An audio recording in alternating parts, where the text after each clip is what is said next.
Possession is something that most of us don't think about on a day-to-day basis. I've never thought of it at all. The thought of having your body taken over by a demonic entity may not haunt your dreams. Usually you have to pay for that kind of thing. But it should. Being unable to control your own body, harm being inflicted to you without anything or anyone touching you, your body floating in the air above your bed, and contorting itself in ways that Karma Sutra and your daily yoga classes have not prepared you for. It's all a bunch of bullshit, right? Well, today we're going to tell you the stories of people that will make you question, are demons real? Can they possess a human or us? And if so, how do we combat them? So, sit back, say your prayers. We're diving into exorcisms possessed by demons and Hanako-san. Hi. We're going squatching. We're going squatching, bitches.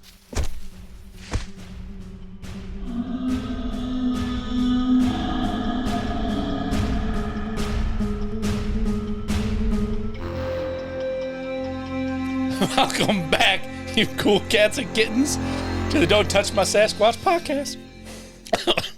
We are your hosts. I'm Josh. I consider you to be Lennon. And we're trying to hold it together.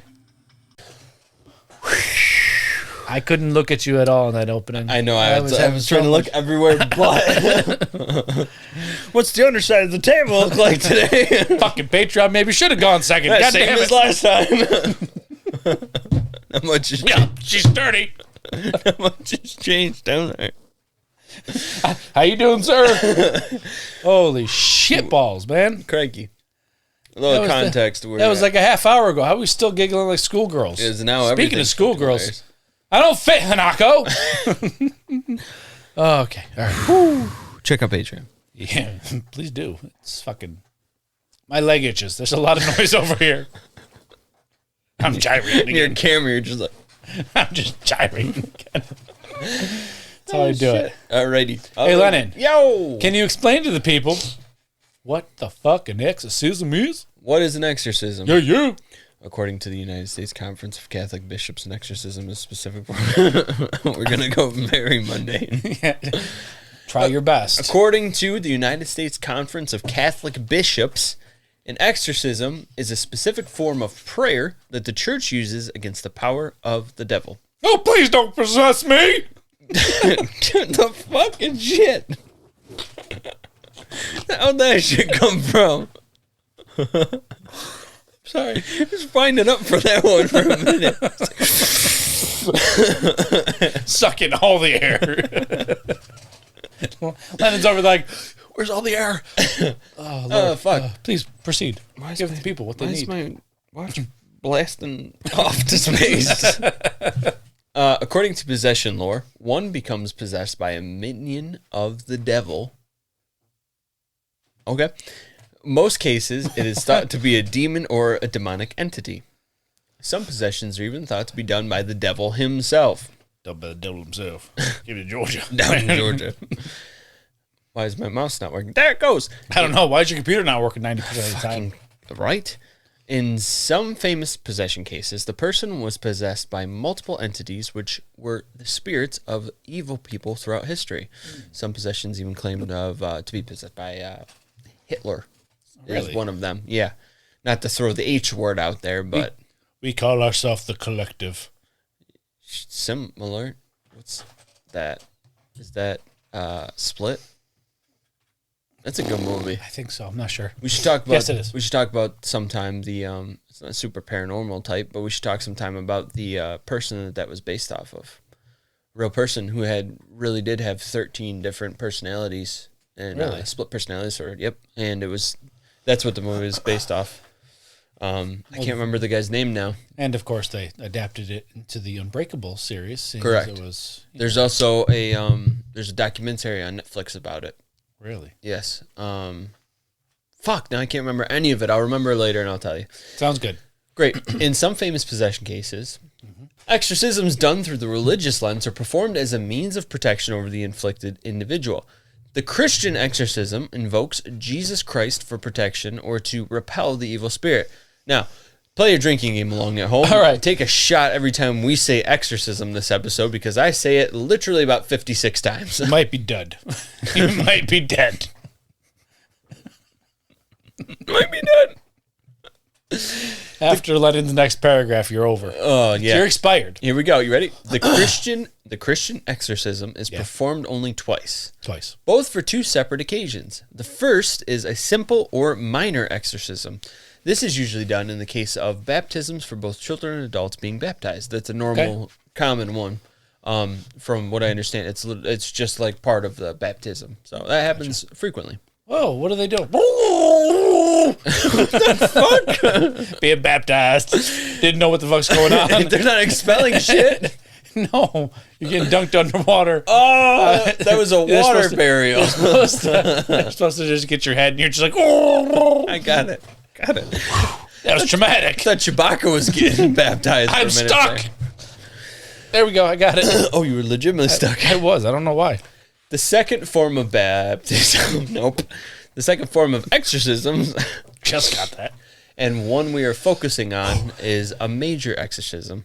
This exorcism can only be performed by a bishop or a priest with the permission granted by the local ordinary.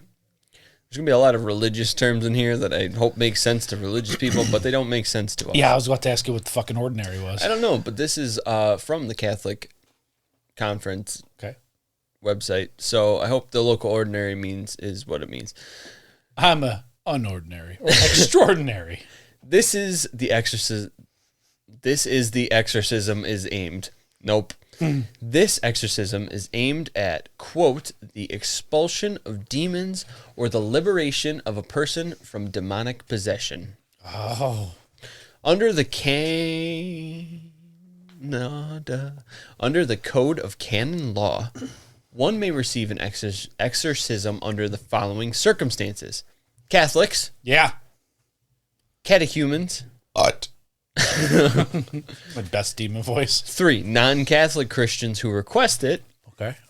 4, non-Christian believers, provided they have the proper disposition, meaning that they are sincere in their desire to be free of demonic influence. And 4, those who are not religious in any way may receive an exorcism under the permission of the diocesan bishop. So basically, pretty much everyone is covered here and able to get an exorcism. The final couple are... They are all at the permission of the local bishop or the diocesan bishop, but the last two it's kind of like a little more like, hey, you're not really part of our club, but it's at their discretion. You know what I mean? I'm sorry, my head is backwards. Can you please fucking help me out already? I haven't shit in 6 months. Gee, what are you, Elvis? He died on the toilet. He did. He was constipated for 4 months. Legit? I think I saw something where it said he hadn't shit for 4 months. That doesn't sound that doesn't It sound doesn't real. sound good. That doesn't sound real. You know what? You do your thing, and we need a fucking DTS fact check about shitting for 4 months and the not having of it. Can't wait till we have a goddamn TV. I mean, we have a TV. I can't wait till we have. I do have 2 TVs myself. Me too. Anyways, shitting. Pretty much. Priest style. Oh, sorry. What would that look like? As mentioned before, only priests and bishops are the ones who can perform an exorcism under the diocesan bishop's permission, but leading up to having the ability to perform it themselves, they must first go through the apprenticeship by a trained and experienced exorcist. In recent times, programs have been developed to bolster their legion of trained exorcists. Plural. What'd you find? I found a fucking... video of Elvis shitting. His legs were up and everything.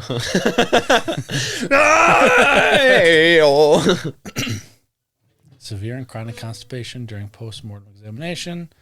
Elvis Presley died of constipation. Really? You can die from that? Elvis Presley constipated for 4 months as autopsy revealed. There's multiple articles saying he may not have died of constipation, but he was constipated for 4 months before he died. Good Lord. Jesus Christ. He wasn't fat. He was just full of shit. Yeah.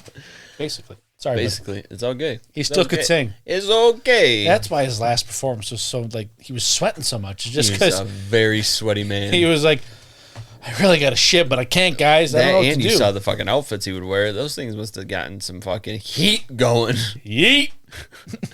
Sorry, please proceed. Alrighty. Give the people what they need. Apart from being a priest or a bishop and having completed the training, the individual must have a strong faith in their ministry and in their religion and must be able to control their curiosity.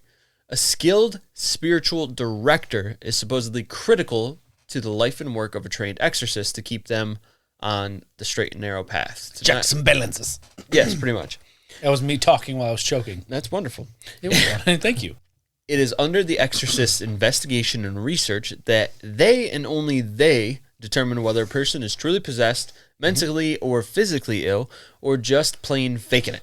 Oh, the old fake it, bake it. The old faking it. Like a police officer of Christ, they investigate. Talk to key witnesses. Talk to key witnesses, medical staff, close friends, the local Sherpa, Roger from the hardware store, and lastly and most importantly, The dog. Steve. The family dog. Who's Steve? I don't know. Oh, Steve from accounting. Make sure we got the budget. Steve, can we do this? Oh, fuck. Father Priest. Hanaka, you performed 16 exorcisms in the last week. It costs we don't you- have the budget It for cost you 17. absolutely nothing, but you actually made money from them. But hey, come on. You can't keep writing off every expense as an exorcism write-off. Oh, my God. But I had a big bowel movement. What was I supposed to do? Steve from accounting is not to be trifled with. Don't fuck with Steve. Oh, my God. Oh, God. Concluding their investigation, they will determine whether or not a major exorcism is required. At their disposal, they will utilize the following tools to perform the exorcism. I've never known how to pronounce this. I know how to spell it pretty damn well. What is it? Psalms and gospel readings, sacred symbols, holy water, body language. Body language. Crucifix. Yeah, apparently, during an exorcism, the exorcist needs to be have a strong body language to because you don't want to show. It's like with the dog, you don't want to have them sense you're afraid if a dog, Can you please leave Lennon alone? 9. Fuck you! Shit, there's an Akasan again. My Cheetos. My Cheetos. Despite pop culture, it is highly encouraged to perform an exorcism in a church or holy structure. This utilizes and strengthens the power of the religion in the process of expelling the evil entity within. I did that this morning. I'm sorry. I'm so sorry. At least somebody did. Shit, I just remembered something. All right. Last night, my thing went off, as it normally does. And I decided to have a 1-minute EVP session. Did you really? Yeah. There's nothing in it, I don't think. I didn't listen to it. But we're not listening to it on the podcast. Because I have the old, tired, gravelly voice probably. Really? Oh, the fuck is there? I gotta hear this later. You'll hear it. I just not. You'll hear it. You'll hear it. You'll hear it. Not on the podcast. It's behind a $4.99 paywall. No. That's just the Hanako-san episode. Oh, shit. Go sign up right now. You can have the giggles too. Yes. Now that we are brought up to speed on what an exorcism is and who may perform it and the different types therein, let us dive into the magical, long-awaited return of... Ladies and gentlemen, it's time to build a pyramid, paint some paintings, and start a revolution. Get ready for Lennon's History Corner.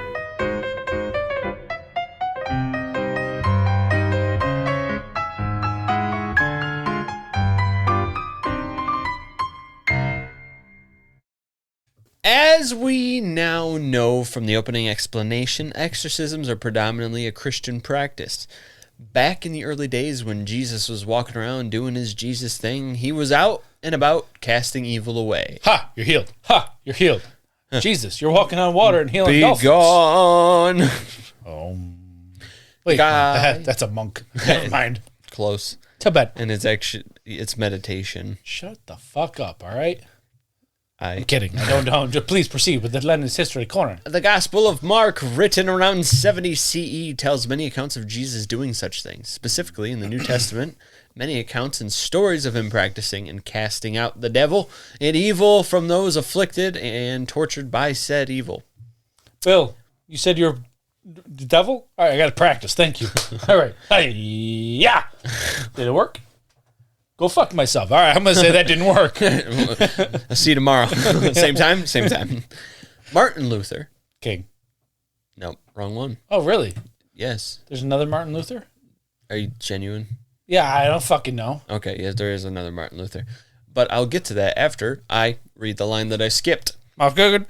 It is said that these expelling events, which happened frequently in the New Testament, became the basis for the exorcism practice as a whole in the religion. Martin Luther, famous for writing his list of complaints against his own Catholic religion and nailing it to his church's door, which sparked the Protestant Reformation, leading to him getting excommunicado from the religion. This very same Martin Luther utilized the printing press heavily to make readily available and dispersed thoroughly his new ideas of what Christianity should look like through his eyes. So he's the John Wick of religion. Minus the killing, like John Wick of religion. Yeah, in the same way that John Wick was excommunicado. Yes, exactly. That's it. That's all of it. With that similarity, they are the same. Exactly. Thank you. Did they fight to the death? Sort of, but John Wick didn't die. I know he didn't die. Spoiler alert. Martin Luther, not king, did. Yeah, we're talking about different Martin Luther here. We're going to stray right the fuck away from that avenue. I said Martin Luther, not king. Yeah. Okay. Yeah, no, it has nothing to do with that. Religious Martin Luther. Yeah, we're only here to fuck with religion right now, okay? Actually, wasn't Martin Luther the King a reverend? Yes. All right, so they're both religious Martin Luthers. That didn't work. We're going to stick with the 1500s one. But only one of them did exorcisms. Nope, neither of them did. You know what? I'm just going to go shut the fuck up now. Sorry, I thought this we were on very exorcisms. same. It's okay. We are, but this is important. Okay, I'll shut the fuck up then. So he dispersed thoroughly his new ideas of Christianity and what it should look like through his eyes. One such idea came in 1523, and then he revised the version in 1526. Okay. This was the order of baptism, which after the revised version brought forth the exorcism officially for infants during baptismal rites, and progression of that was during all baptismal rites. Gotcha. This was done to cast out evil from the person at infancy so that they may successfully repel it throughout their life. So you it's like getting vaccinated for the polio vaccine. What's vaccinations? I said polio one. That one's accepted. Yeah. The polio vaccine when you're a kid, then you're covered for life. That kind of situation.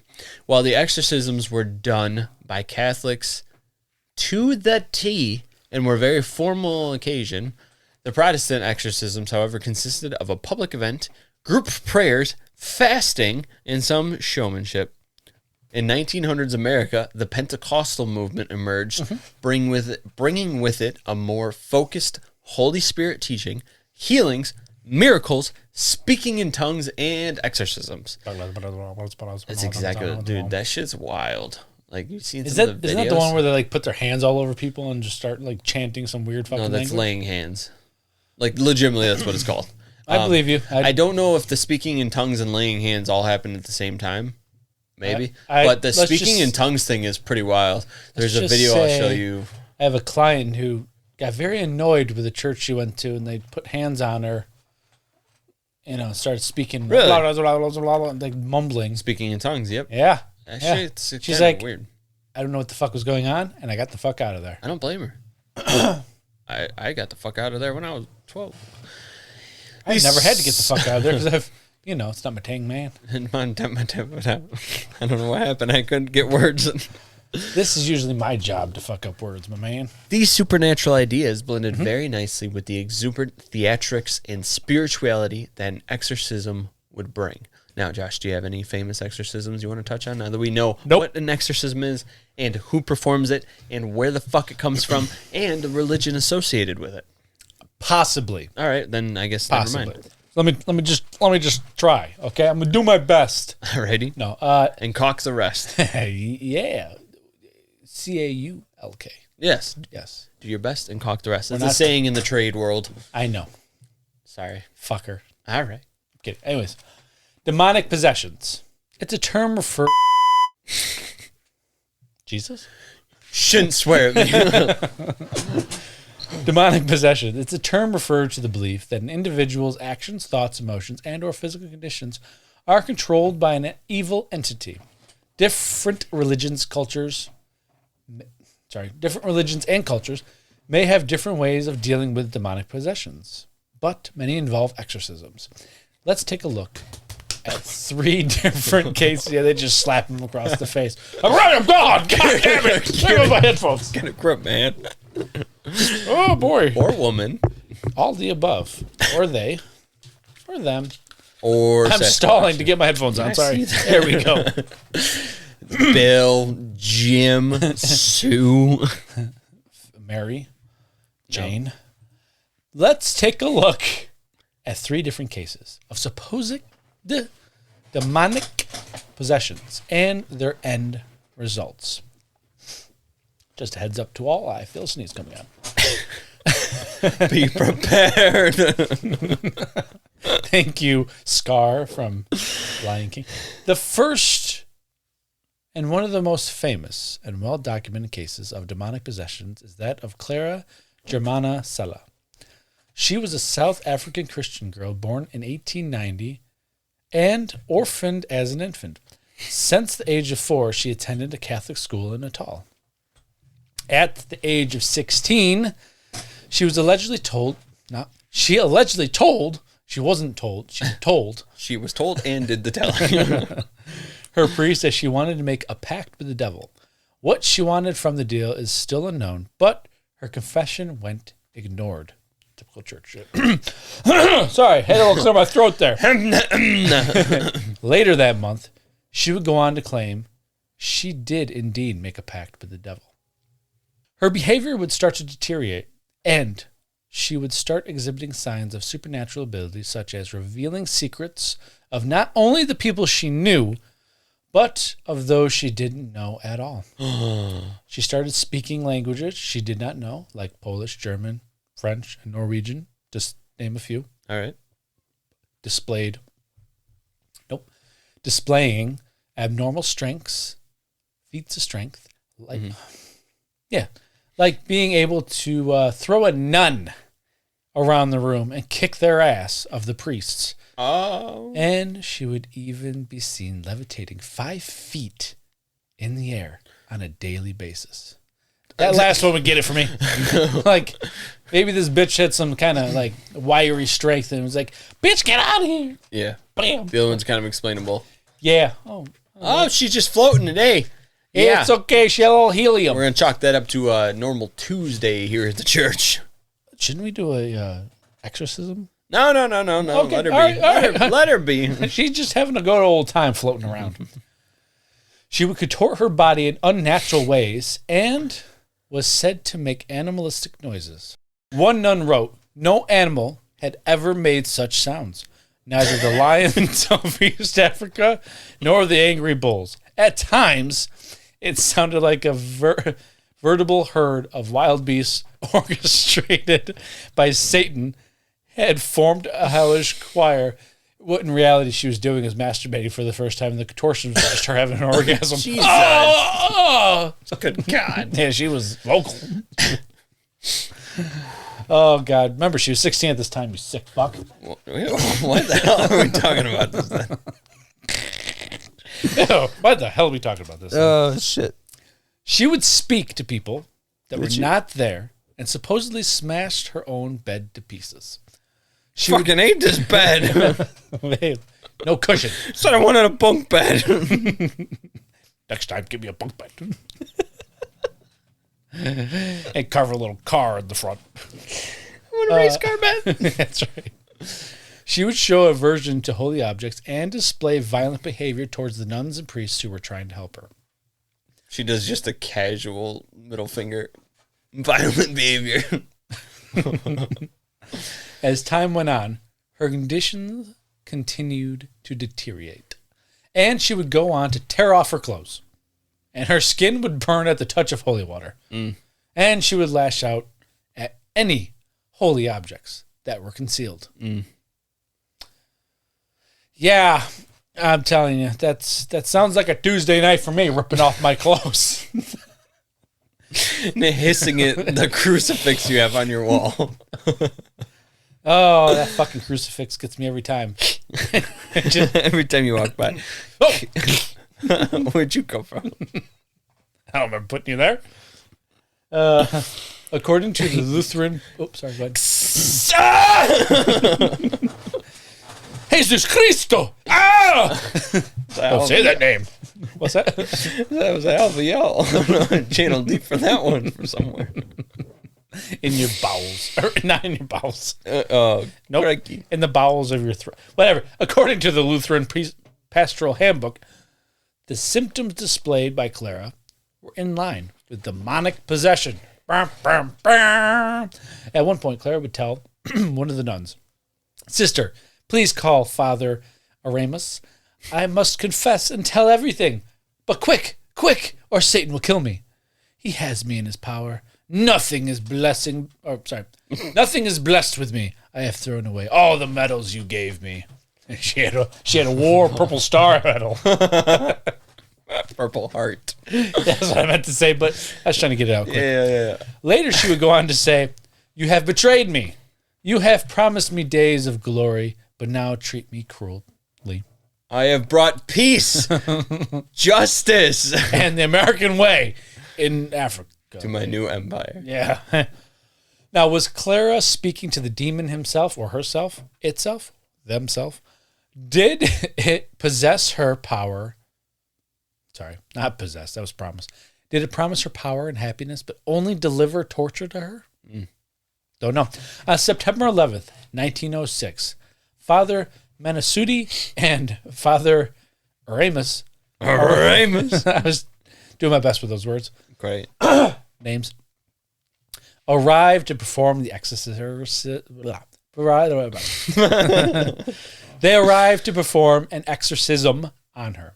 The exorcism lasted from early morning until the late hours of the night. Do you think they show up with like a little smoke machine, like going in there? They walk in and just like, no. They're like, yeah, let's go, baby. Yeah, well, 1906 might be a little hard for that. They had an actual band playing.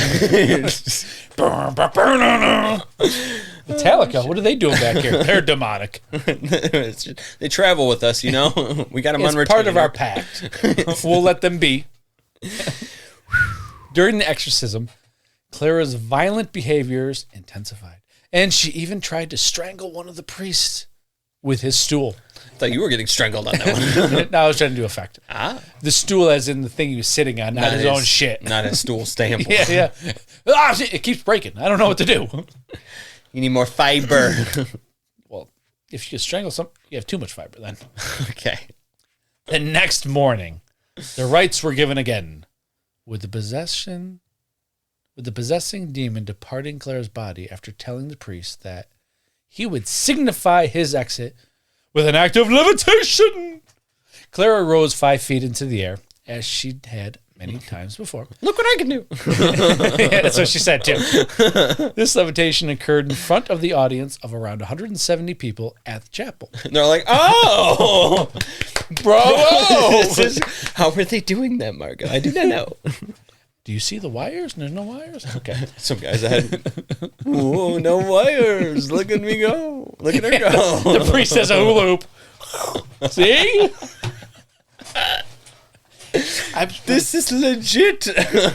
I'm confused. I thought this was an exorcism, not a fucking magic act. Oh, my God. I haven't seen anything like this since the Houdini show.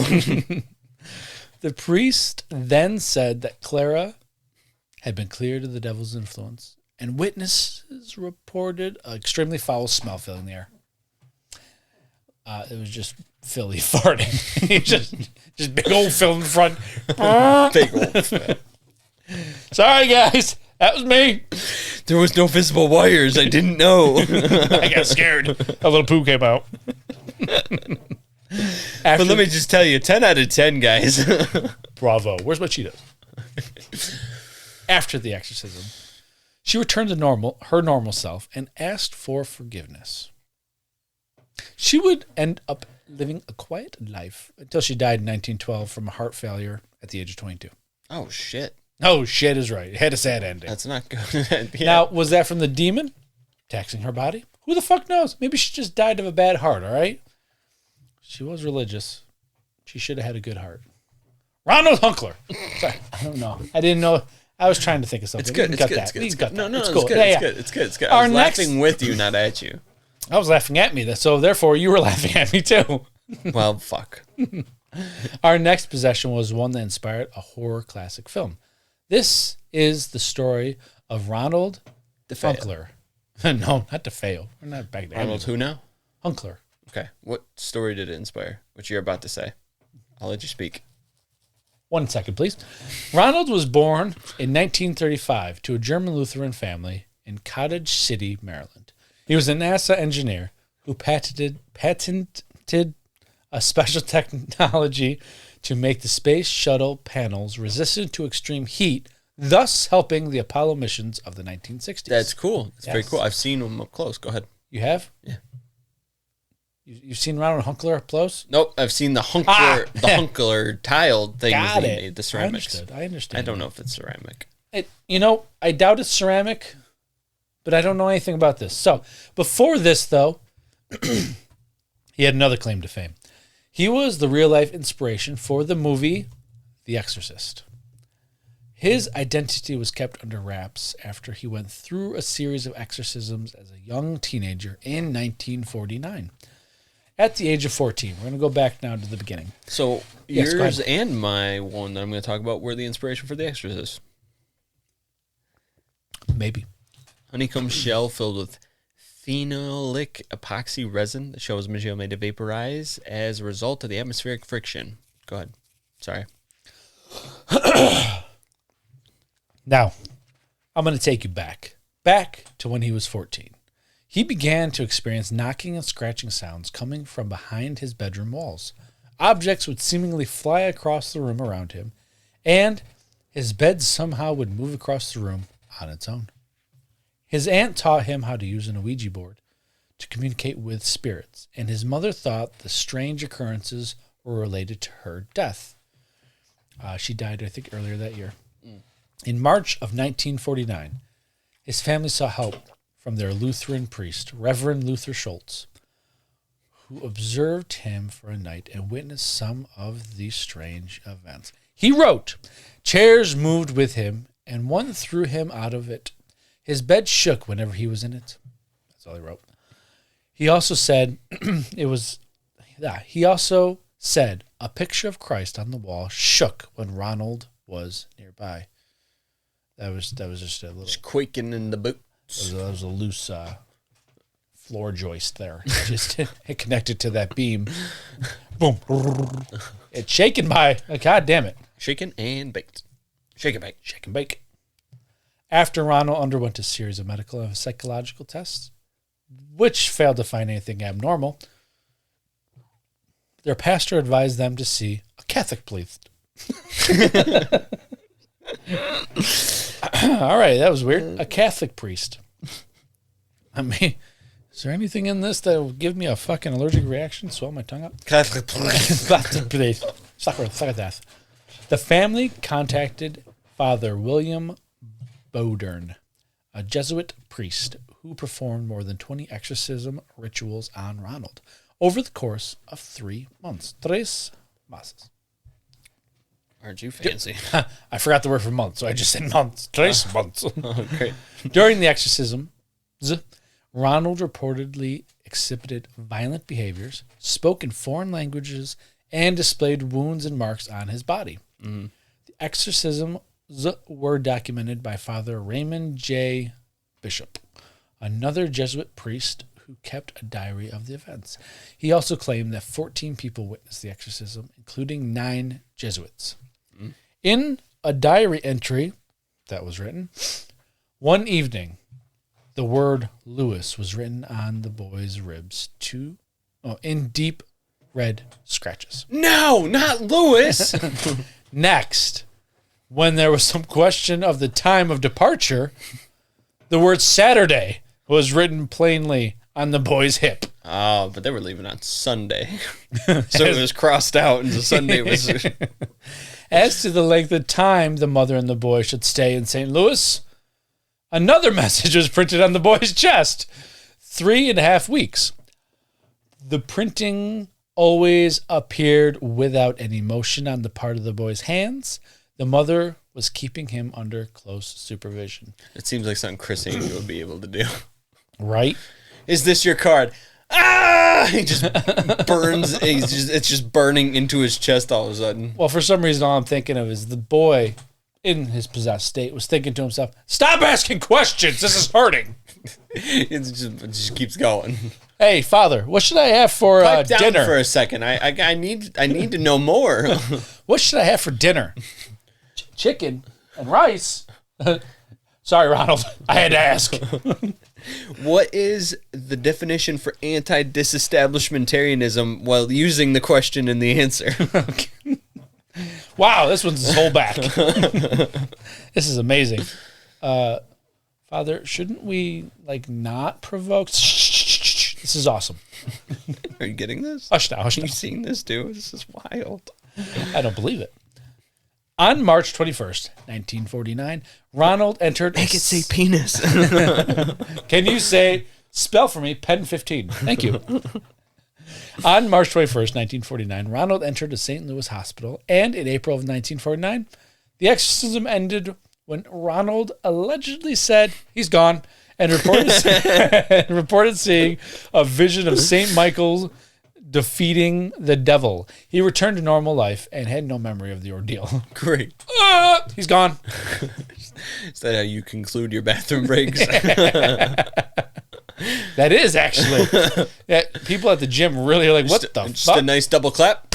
He's gone. Just Go on with your day. walking out of the locker room. He's gone. His story became known to the public through anonymous newspaper articles, and later through William Peter Blatty, who wrote the novel The Exorcist, based on his case in 1971. The novel then was adapted into a movie in 1973, which became the horror classic The Exorcism. No. I'm going off the notes I saw in every single Ronald whatever's. No, I meant the movie was The Exorcist, not The Exorcism. Gotcha. How whimsical. I thought you were telling me I was wrong. I was like, this is what it all said, listen, man. motherfucker, I came prepared. He was always afraid of being recognized as the boy from The Exorcist and avoided Halloween celebrations. He had a cow. You had a cow? No, but I am. He had a companion, a 29-year-old woman who wished to remain anonymous, who said he had a terrible life full of worry. In 2020, a month before his 86th birthday, Ronald Hunkler died after suffering a stroke in his home in Marriottsville, Maryland. God rest his soul. Or the devil, whichever took him. Jesus. Sorry. Now, It was nice and touching at one point. well, I tried my best.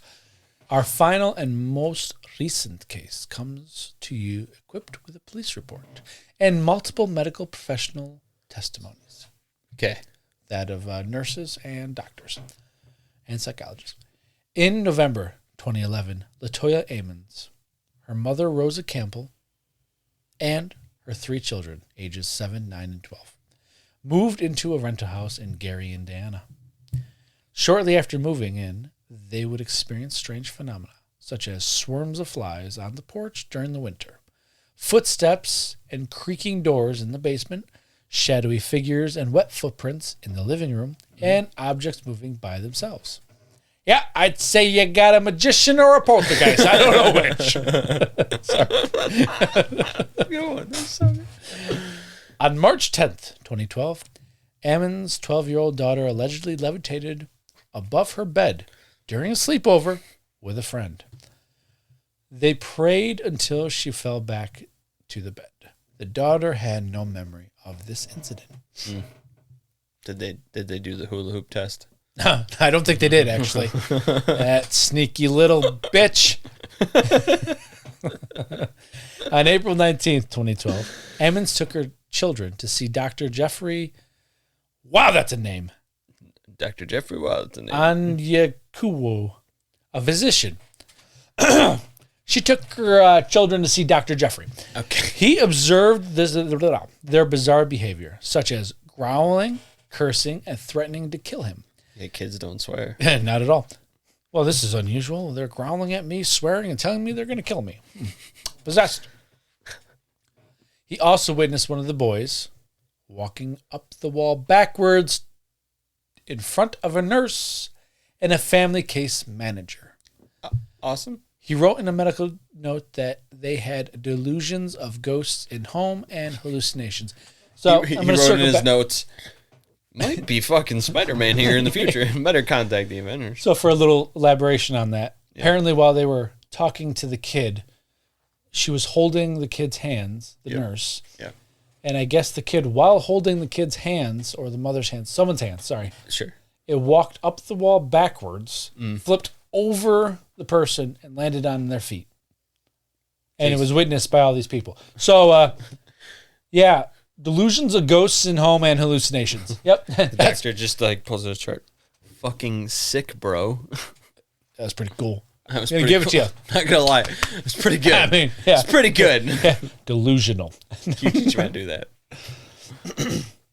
Now, the Department of The Department of Soot. and Children's Services. The Department of Children's Services, DCS, intervened and took custody of the kids, suspecting that Emmons was mentally ill and abusing them. They also contacted the police to investigate the house. Mm-hmm. I told you, this was a synopsis. There's way more details.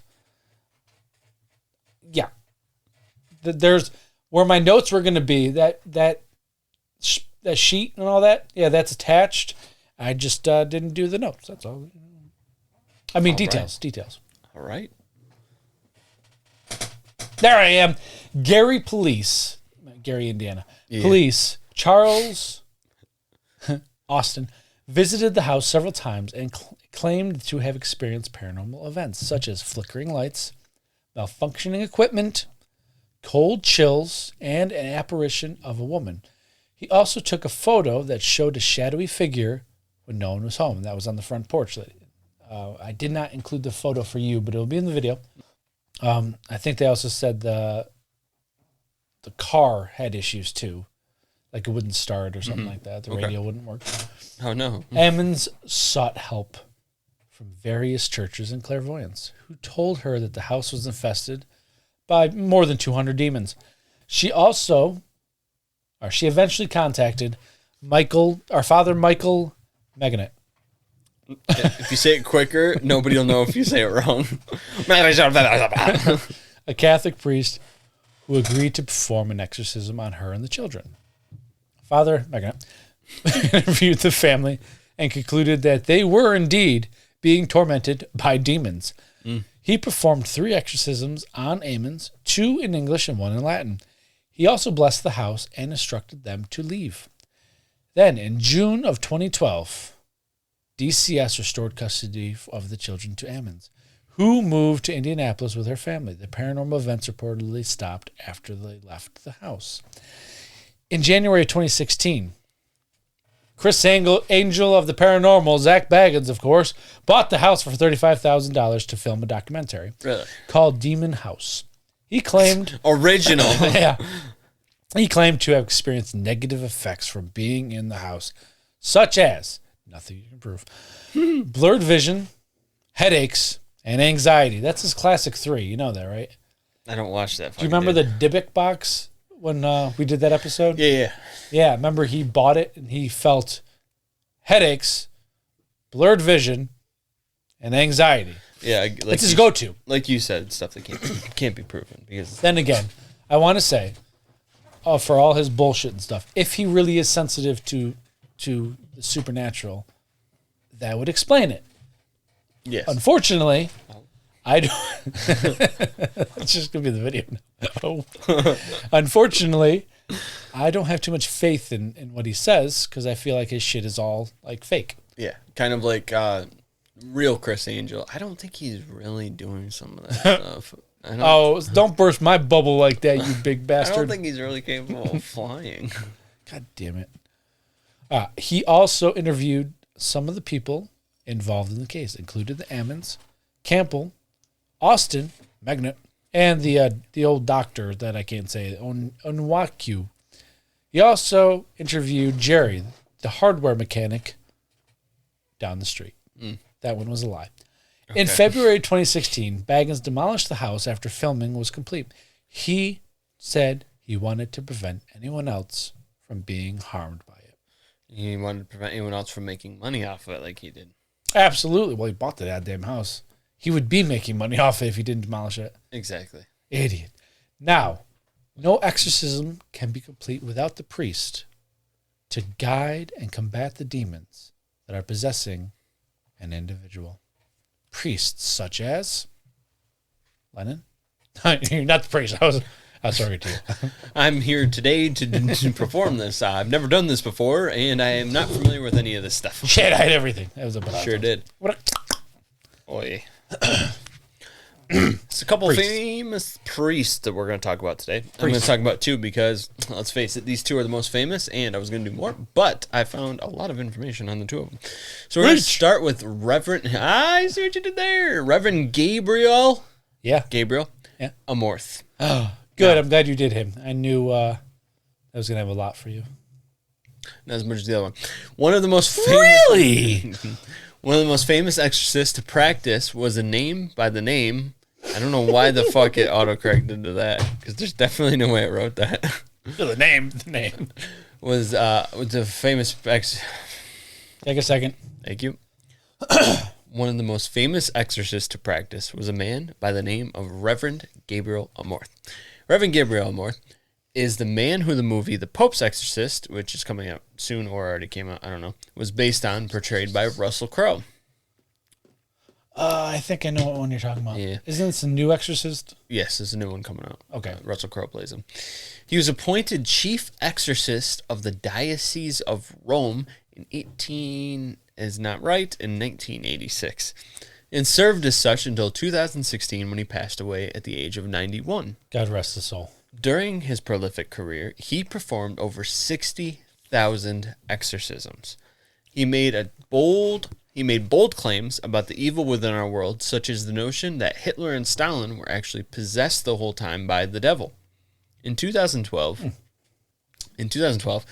he even made claims that there existed within the Catholic Church rings of pedophilic cults. That kind of ruffled some feathers. Don't say that.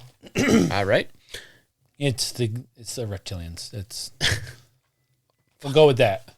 Good. He yelled at last now. Again. I got it. He also was very against some modern things, which he believed to be the gateway to the evil demonic forces. Mm-hmm. Things like Harry Potter, Ouija boards, and the dastardly yoga. And that is all true. In the 1990s. Harry Potter, huh? Yeah. Oh, that's interesting. Remember back in the day when I was younger and you were younger, and they were like, there was a big... Younger? Sometimes. And there was a big thing about, like, banning the Harry Potter books. Not necessarily. No, Really? Not really. No, you don't remember that? It was a big thing. Don't. I remember specifically at our local library that there was a big discussion about it because a bunch of people were trying to get them banned. Taken out of the library. But Yeah. Oh, books kids want to read? Yeah. Get them out of here. It almost sounds like book burning, which was something done back in the day and by evil people. We don't do that. No, we don't. I got nothing. All right. Please, I've tried. It's okay. In the 1990s, Amorth established the International Association of Exorcists. In 2014, this was approved and recognized by the Vatican, and now they hold an exorcism conference twice a year. While he claimed to have performed over 60,000 exorcisms, he even further explained that an exorcism could consist of a few minutes of prayers all the way to hours-long full expelling of demonic forces. So technically he could do multiple ones a day. So it's not like 60,000 is not too crazy. He elaborated even further that only around 100 of them were for straight-up demonic possessions. What were the other ones? Few-minute prayers. There are many books on him and written by him on some of these exorcisms and his methodologies. In the future episodes, we will cover some of them. 60,000 of them, and there's all of those, and 100 of them are legit demonic ones admitted by him. He wrote books about some of them. People wrote books about him. There's just a bunch of shit. There was one of them where he, I think it was like filmed. He actually filmed the exorcism, and I think, I don't want to speak wrong, but I think they filmed the woman talking different languages and levitating and all that. Mm-hmm. Yeah. Fascinating shit. Lots of good stuff. But next... Well, I mean, that's not good stuff, but Jesus. Yeah, it's true. Lots of great stuff. Great material, everyone. Some great content in there, really. You did a great job. How you feeling? Like shit still. Okay. Did you get all that, sound guy? Okay, good. Good. Next, we're going to talk about my favorite name, Theophilus Reisinger. Born in Bavaria, Germany in 1868. Oh, that Bavaria, Germany. Yeah. Theophilus Reisinger was exiled to America because of his Marxist views, where there in America in 1899, he was ordained into the Capuchin Order in Milwaukee, Wisconsin. Like a capuchin monkey? You see, the whole time, all I could think of was it was just a monastery of Capuchin monkeys. That's what I'm saying. Reisinger... Just jungle noises. This is my kind of jungle. This is my kind of party. Yeah. These guys like to get down. Look at him swinging all nimbly. There's bananas everywhere for you to eat. Who doesn't like a good banana? I love it. Wait, you're opening it up backwards. Wait a minute, that's easier. It is, and there's no stringy bits. Reisinger would go on to perform 20 exorcisms between 1912 and 1932. It was his first exorcism that he would make a name for himself, becoming one of the most famous exorcisms, so forth and so on, in a natural progression of it. Oh, it'll make sense in a minute. It would go on to be, I now have to edit it, part of the inspiration for the novel and subsequent movie of The Exorcist. Gotcha. The exorcism in question is the one of Emma Schmidt. This 23-day-long battle with evil in 1928 would see Reisinger rid the demons from the woman who they had tortured. From the age of 14, Emma had been plagued by demons. She found she had an aversion to holy objects and sights, even though she grew up in a Catholic household. In 1912, he performed the first exorcism on Emma and believed he had fully and successfully rid her of the demons.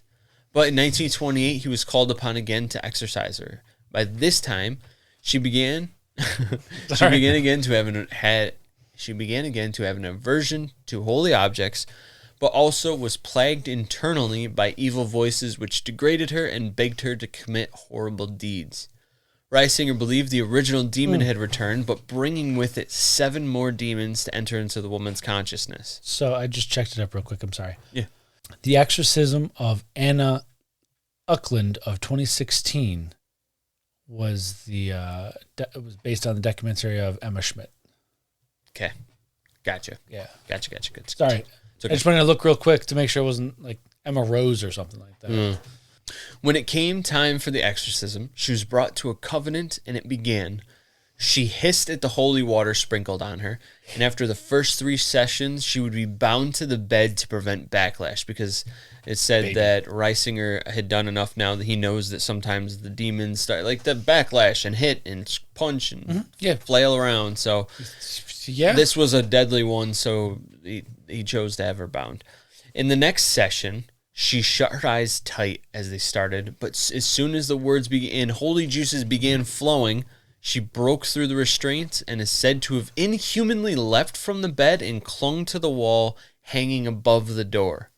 Reisinger and the sisters dragged her down off the wall and back into the restraints, where she produced demonic howls and growls. I gotta say, that'd be pretty badass. Like, if you are possessed and your ass goes clinging like a cat to the fucking ceiling, I'm like, yeah, I'm fucking out. That's pretty cool. I'm out, though. I need new pants now. Yeah. She almost hit me. I didn't wear my brown pants. Flying knee to the face.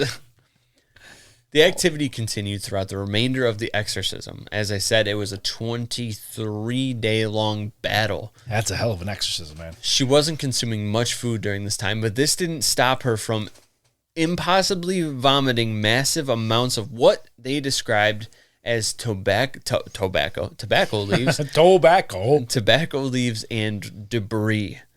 Her body and face began to morph and distort, and by the end, she no longer resembled a woman who entered, just a pale, death-like figure with glowing eyes. Son of a bitch. Yeah. Some other notable occurrences. Was your exorcism, was that a boy or a girl? Girl, boy. The one that the exorcism was based on. The exorcism was a boy. Okay, because this one is like, all of the description is like the same as what happened. That's why I was confused. No, mine was... This was also the inspiration boy. for Behold or Begone Satan, which was a like 40-something page pamphlet, which also was another which became the inspiration for The Exorcist, from what I read. Gotcha. But honestly, there's no reason why you can't have multiple inspirations. No. Obviously, you're gonna pick and choose random things. None of them are the same, okay? Yeah, They're all different. Her body and face began to morph and distort. By the end, she no longer resembled the Jesus woman. Christ. Your foot was right there. Scared the poo-poo out of me. I was like, what is that? Woo! Some other notable occurrences during the exorcism are, you ready?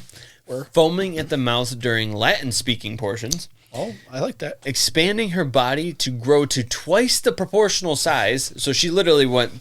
like expanded to 2 times the size she was. Damn, in a matter of seconds. Impossible inhuman growls and blasphemous sleep talking and growling. All of it happened while she was sleeping. Jesus Christ. By the end of this, Reisinger had finally made contact with the evil spirits within.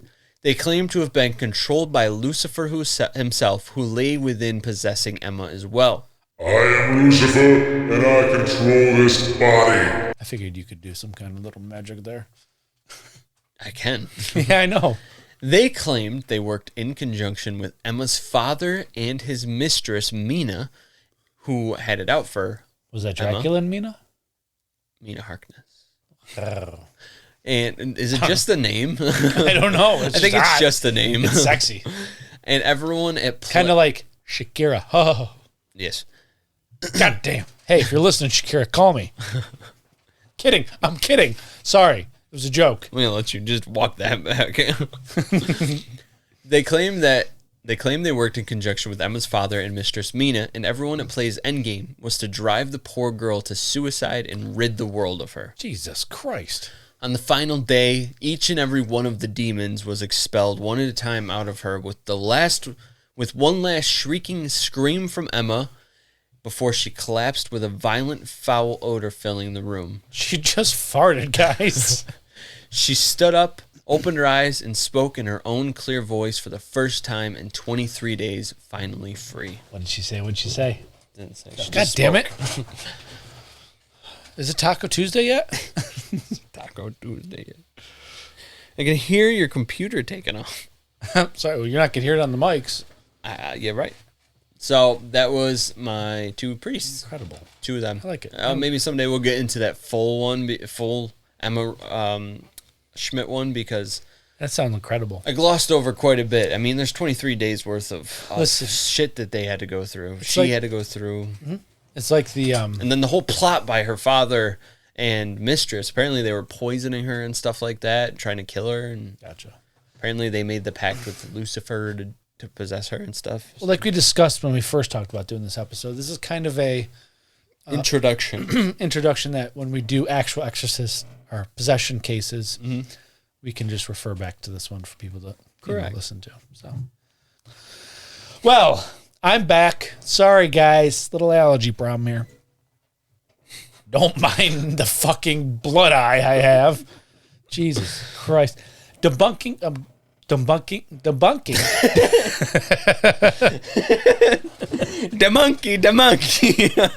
Sorry. I'm seeing 5 with my left eye right now. What's it? Nothing. Debunking possessions and exorcisms is a challenging task. There are many people who believe in demonic forces and the power of the church to combat them. However, there are also some arguments and evidence that can cast doubt on these claims. I love that I can't even read the words I wrote myself.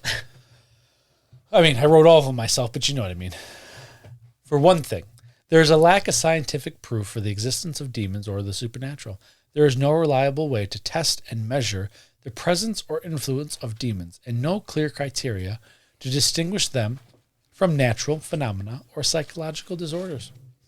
The inconsistency and variability of the symptoms and manifestations of possession and exorcism.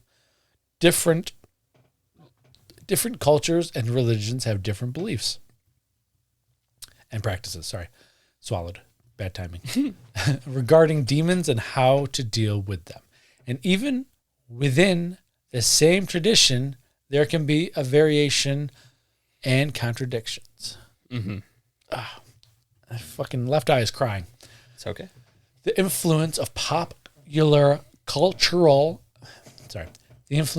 culture and media on the perception and demand of exorcism.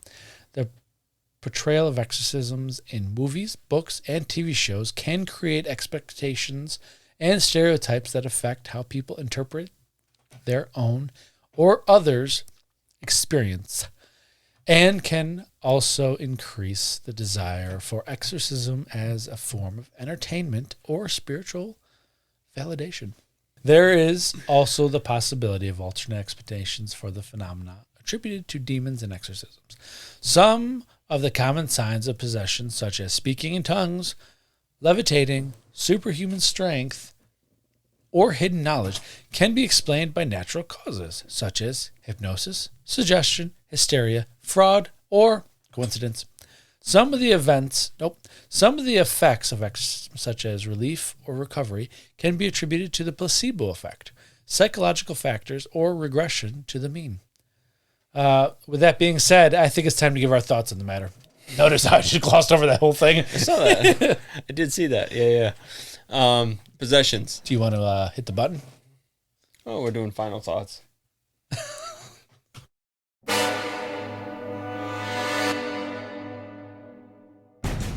We've presented the facts. It's time now to examine the evidence and give our theories. So pull up a chair for our final thoughts. Science. Lennon, in this dojo, you can go first. In my dojo, you go first. But I forgot my own saying. It's been a while. But just because you muted me, go fuck yourself. No, your thoughts. My final thoughts are... Fucking Christ, that was loud.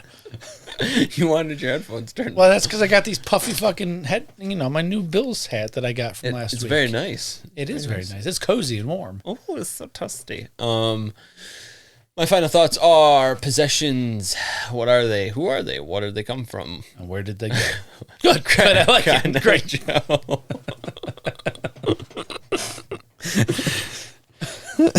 Did you say Cotton Eye Joe? I did. Where'd you go? I got it. He's back, folks. He's back and better than ever.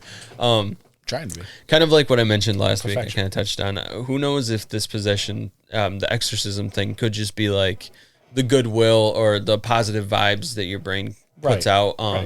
You're having, if you're putting all of this positive vibes and positivity into your religion, in your head, this is from the non-religious aspect, then yes, to you believing in it, it could come out as religious and solidifying your beliefs, but more so it could just be your positive vibes, like a negative tulpa. Gotcha. Kind of like what I mentioned last week, just to reiterate. But the possession thing is wild.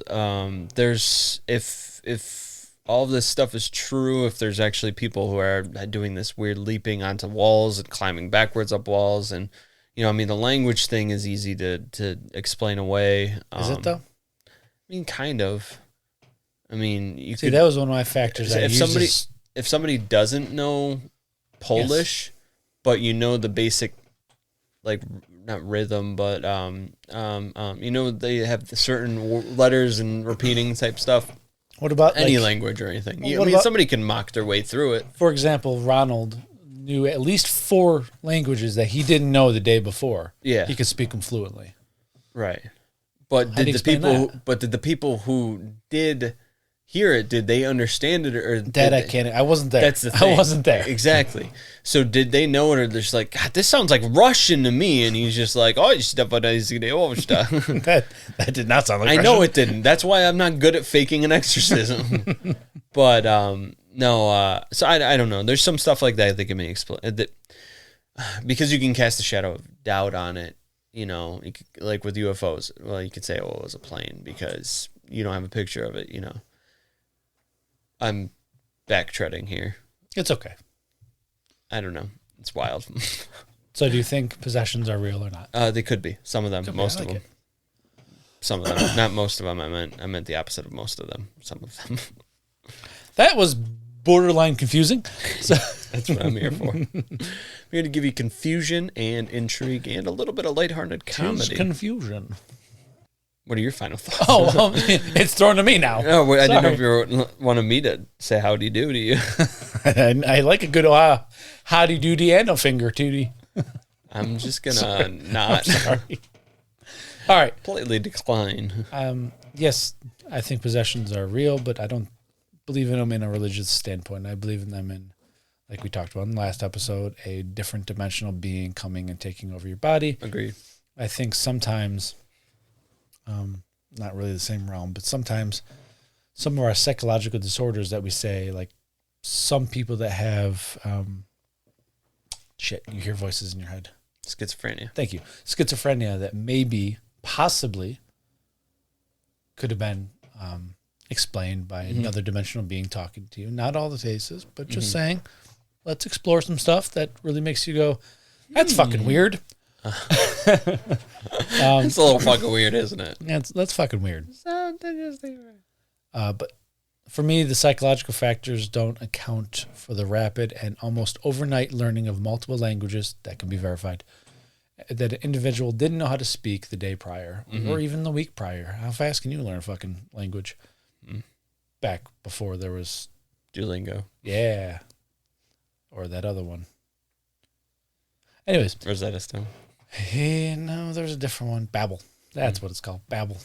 They were babbling, but that's a different type of app. Yep. So that's my thinking. Beautiful. And I agree with your synopsis on the whole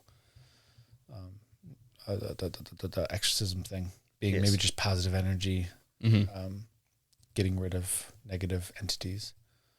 But yeah, so on a non-religious viewpoint of exorcisms are a thing. Some of the time. Sometimes. Most time. Not all the time. Maybe. I don't know any It's one of human those- being it's that one can of the crawl problems with backwards up a fucking wall or cling to a ceiling. But hey, maybe they're out there. Maybe. Maybe they're bit by a radioactive spider. Definitely got Avengers level status. Finally. Fights Well, crime at night. It is Demon Man. Jeez, that'd be terrible. I don't think that's Avenger status. I think that's villain status. Well, whether you believe in possession or exorcisms or not is for you to decide. But before we part, remember that darkness is often born from the fears and of the unknown. Possessions and exorcisms may be a window into a realm beyond our understanding, a reminder that even in this age of reason and science, there are still things that defy explanation. But that's our theory, and we're sticking to it. Now, Maestro, hit those motherfuckers with the outro. Yeah, ladies, gentlemen, Squatches, and what's her name? Hanako-san. Right? I was drinking. Yeah, it was. Thank you all so much.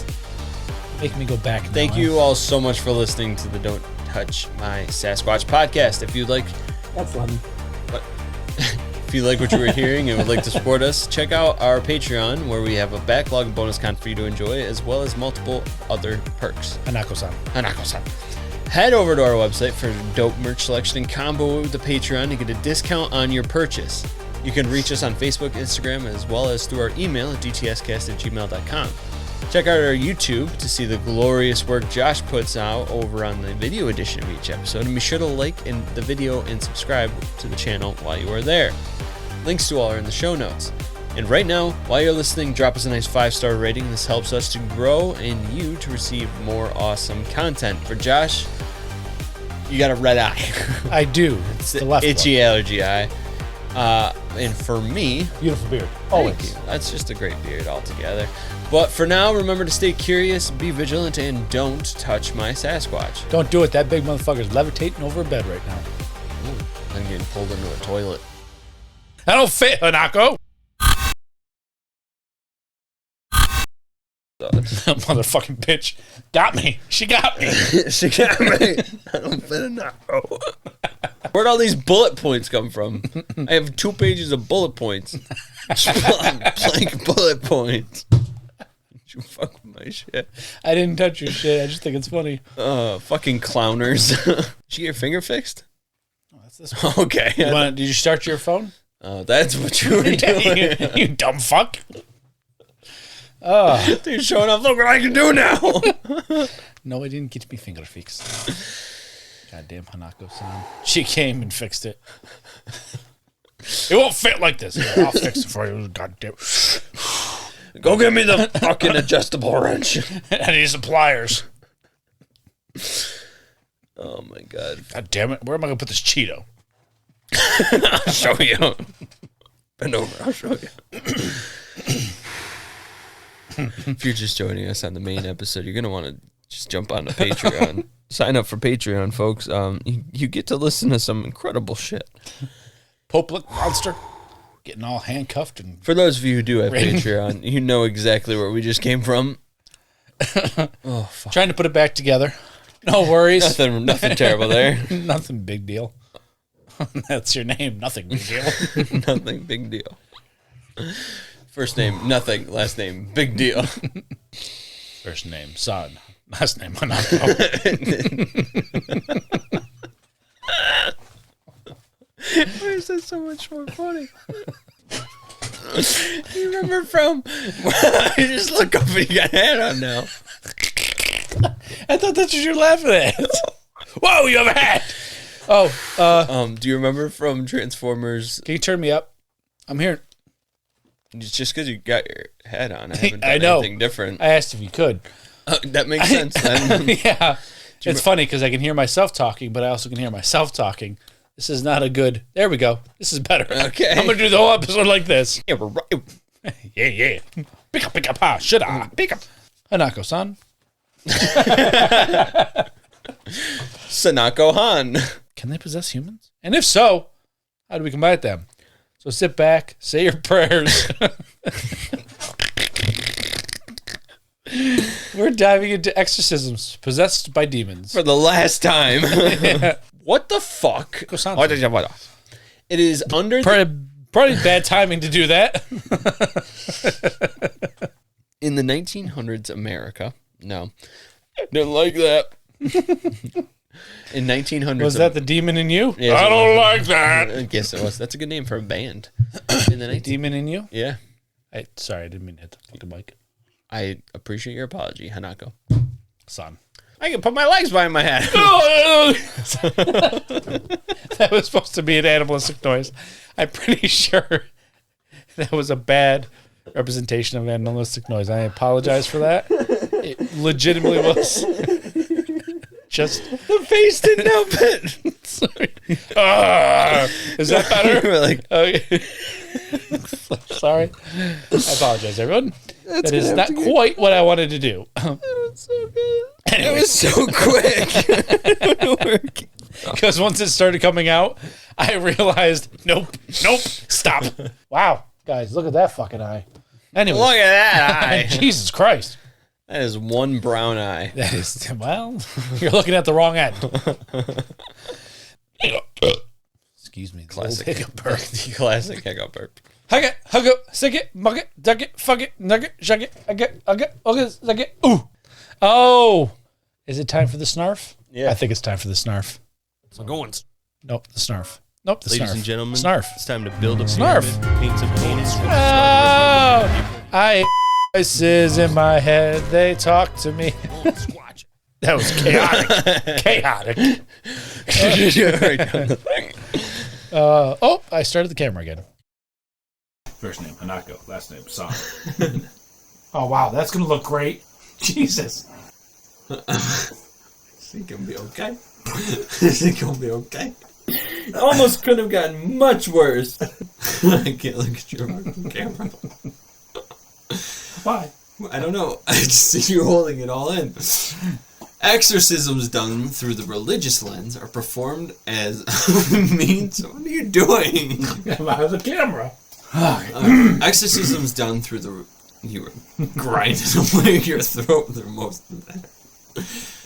Let me try speaking this sentence again. Okay. What are we? It's a rough start. 7? It's just wonderful.